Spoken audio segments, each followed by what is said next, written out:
Yes, people, what's going on? Welcome to AdamMcKola TV. I'm Adam. He is Boovy. We are here to preview Manchester United and Manchester City. United heading to the Etihad, looking to get 3 points, which would help Manchester United in their campaign for fourth spot. But of course, if we do that, it puts a spanner into the works of Manchester City's title charge, and it helps Liverpool. So this could be a bittersweet weekend, to say the least. It could be a horrible weekend if Manchester City have their way with us. I'm joined by Boovy. Boovy, how you doing, brother?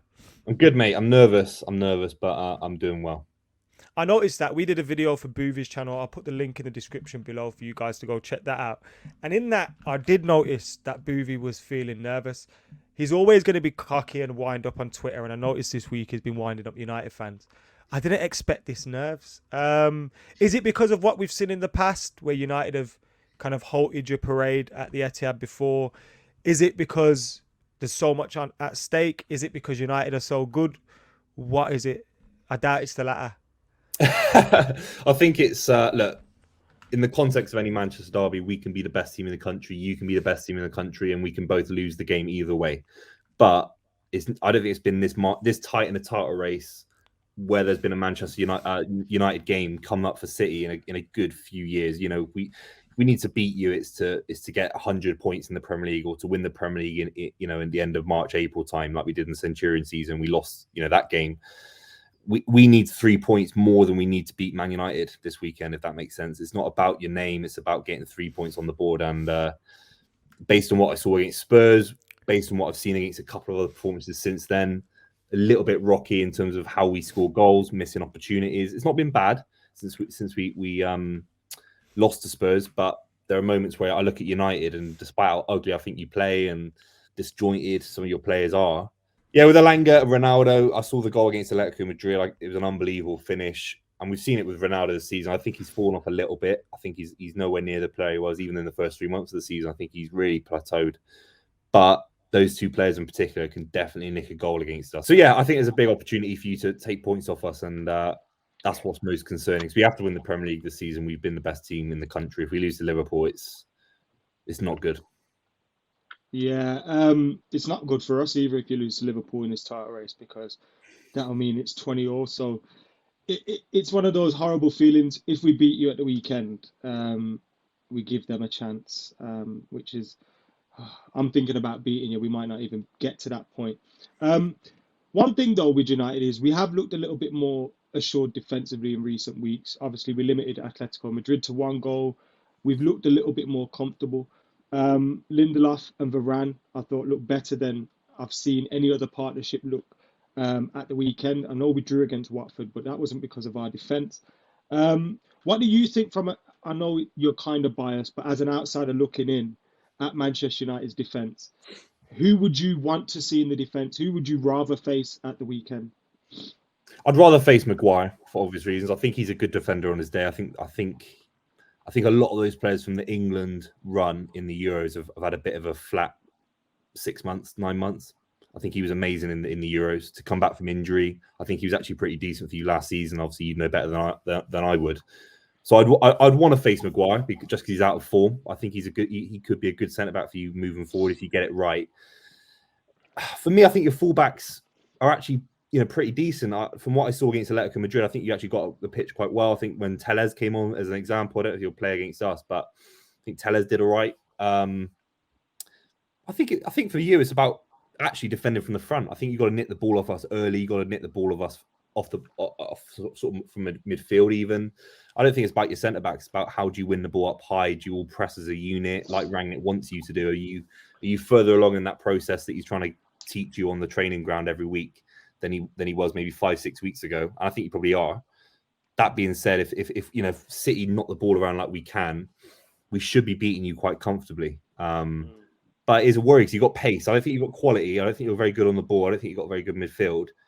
But you've got quality on the wings and you've got a finisher in the box. And Peterborough had chances against us, midweek. So you can definitely score at the Etihad. There's no question about that. See, the one thing though that does kind of worry me for this game is when we've done well against City, especially at the Etihad, we had a great run under Ole Gunnar Solskjaer. That was because of Lingard, Rashford, Marshall, all pressing, all running. quite pacey. Daniel James, I think, was quite influential in those games because of his pace. That was because of those players. And now if you look at it, yes, Elanga has got pace and he's got a work ethic. But outside of that, Marcus Rashford isn't performing as he was at that point. Cristiano Ronaldo isn't going to offer you the same in terms of a press. So the things that made United good in those games, I kind of fear that we might not have it now. So it's about how we defend, and we have to be compact, and we have to make sure that City, don't have it too easy when they're on the ball, because they'll have probably 60-70% of possession in the game. Looking at Manchester City and obviously their defence, no Ruben Diaz for you. Is that a worry, or is Stones Laporte just, is that enough to leave you confident still? Yeah, I think Stones and Laporte are, 2 and 3 of the best centre backs in the world. I really do think that, and I actually think Ruben Diaz is probably top 3 centre backs in the world. So we are missing one of the best centre backs in the game. It shouldn't really be about our centre backs. I don't want to see Stones running back. I don't want to see our fullbacks running backwards. If we play our game, it should be your lads, pinned in to the final third of the pitch, and we should be able to keep the ball. And we just want to limit your counter-attacking ability, really, and I think that's through careful possession. I think someone like Jack Grealish could come in for this game. He played well against Peterborough. And I think it's about retaining the ball and really pushing you lads back to the point where it's 2-3-0 by half time. That'd be the dream. I think it's more than achievable to do that. The last thing you want is Stones running backwards, Kyle Walker running backwards, giving up penalties, free kicks. It's not ideal, and you can definitely cause those kind of issues.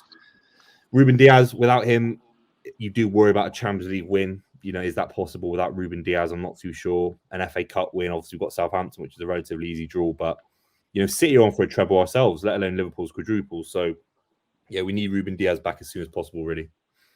Yeah, I hear it could be out for a month. Which, if he's out for 4 to 6 weeks, could that affect the title race, or is he maybe not as influential as, say, a Van Dijk missing for Liverpool?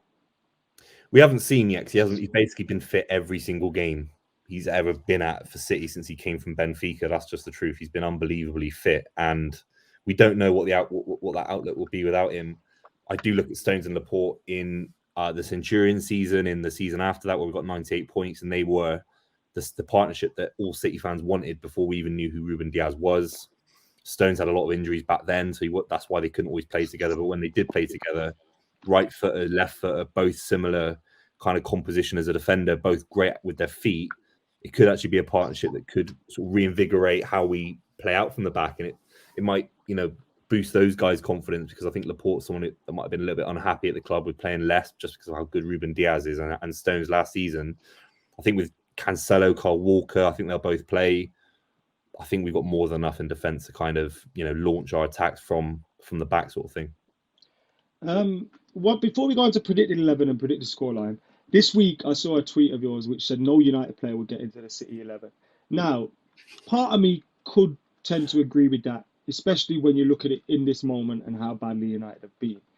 But on the flip side, I started to say to myself, surely a Varane, Pogba, Bruno, Sancho get into this team. If they're training with City's team and the squad, Pep Guardiola picks those players, bro. We look at them maybe a little bit worse because they're playing for a poor Man United at the moment. Yeah, man, but it's like if I buy a stock at a certain price, it goes down.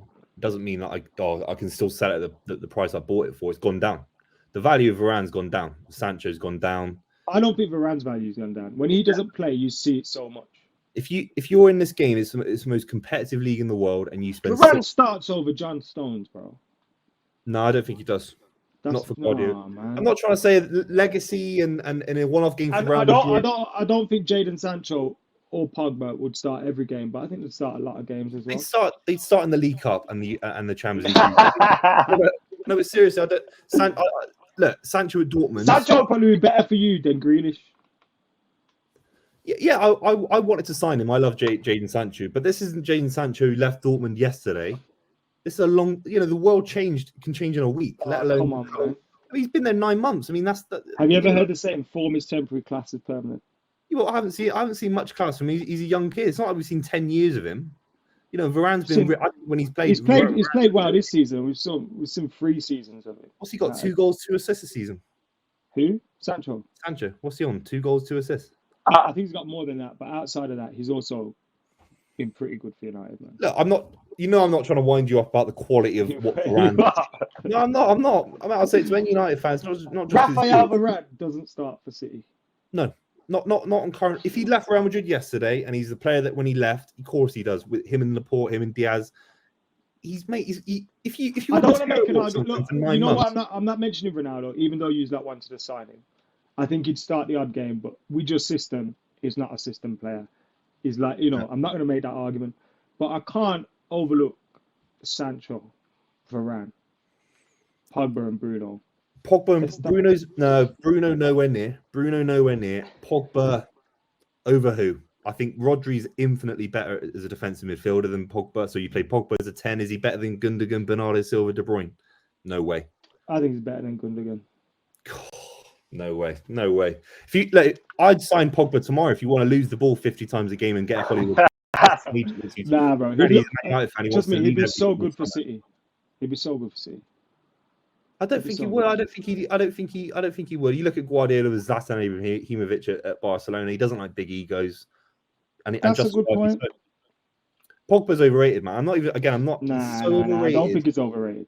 I don't think he's overrated. You can see. I think he's possibly becoming. He's coming because people say he's overrated all the time. I think he's possibly becoming underrated.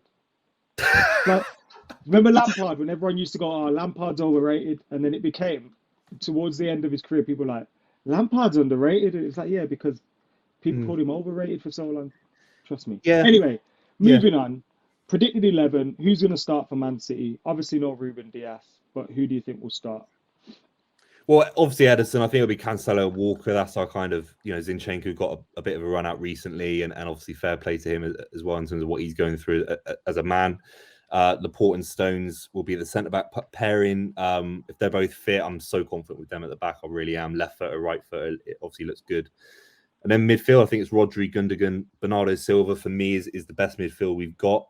De Bruyne's definitely a part of that, but for me as a fan, I do like him as a false nine, where he can float anywhere he wants. He can influence the game wherever he needs to. I think you don't want to sacrifice Gundogan and Bernardo Silva. Gundogan's fallen off a little bit. I think that's because of De Bruyne's form, but Bernardo Silva's been top 3 players in the league this season. And then I think you play Phil Foden on the left and Mahrez on the right, and Mahrez up to 19 goals in all competitions. It's been incredible this season, isn't it? And I don't want to make a claim just like other people do, but I think because he's Algerian, if he's Brazilian, we'd be talking, we would be talking about him. I think that's a good point. I think even scary. Maybe Mo Salah, I don't want to defend a Liverpool player, but Mo Salah probably suffers from the same thing because of where he comes from. He's not. It's tough to market. Yeah, Torre as well. Yeah, it's tough to market kind of Algerian football, but with Brazil's skills and futsal and favelas and all, there's that kind of culture of playing football in the street, and you got Nike adverts with it. You don't have the same with Algerian and Egyptian football, and it doesn't make them any less of a player. Mahrez has got us to the Champions League final last season. I think he was our main guy, and he was unbelievable against Peterborough. I know it's Peterborough, but the finish that the kind of goal he scored was almost, you can't defend against that kind of trickery.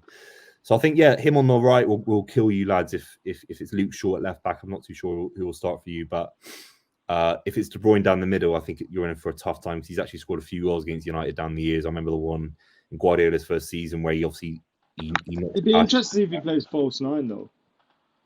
That's for me. It's got to be full strength. We can't think about FA Cup, Champions League. We've got to talk about beating United with full strength side. Maybe Grealish features. He had a decent game. Maybe Jesus comes in. I don't want to see Sterling anywhere near the lineup. I really don't. I just don't fancy him, and I just don't fancy him. As simple as that. So that front 3 makes a lot of sense. He's the kind of player where you say that, and he'll go and score the winner.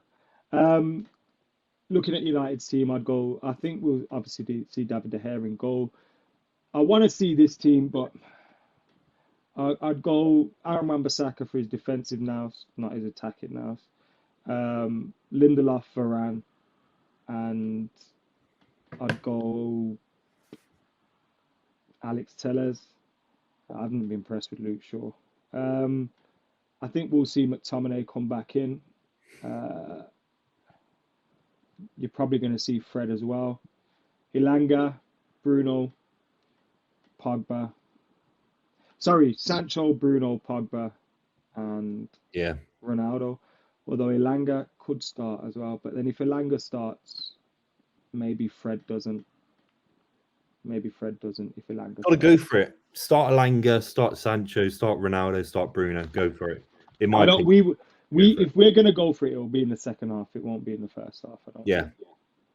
If we're It's a gonna big go. game for Ralph. Do you know what I mean? It's probably one of the biggest games of his managerial career to come. Well, we've see. got a few coming up. I think the Liverpool game is going to be moved, but we have got a few coming up. We've got the Atletico game as well, so that's going to be huge. Booby, I've heard you sound a bit nervous. Do you think that the fans' nerves will, are being felt by the players, or do you think the players are ready for this one and watch the score prediction? Yeah, I think the fans will transmit our nerves. I think we always do that at the Etihad. Do you know what I mean? We've always done it. We are a nervous fan group. We're used to bottling things and losing things. Obviously, not recently, but we are just like that as a fan base. We're not naturally confident people, and I think we'll beat you. Like, if we play our way, it's in our control. We'll beat you 3-4-0. I really do think that. That's possible. But Yeah, I got you a can feeling. score early, sit on it. I got a feeling Harry Maguire winner. 2-1 United. Do you know what? You know, previous seasons I would have said no way and stuff like that, but it wouldn't surprise me if you pick up points. It wouldn't. It really wouldn't. It'd be so bittersweet as well because we're doing Liverpool a favour. Oh man, that makes me sick. Anyway, guys, make sure you go check out Boovy's channel. The link's in the description for the video that we did earlier. Make sure you subscribe and get your comments in below as well. Like, comment, share. We're on the kickoff this weekend too. Any final words, Boovy? I hope you lose. Oh, what the hell? We'll cut that out. Nice one.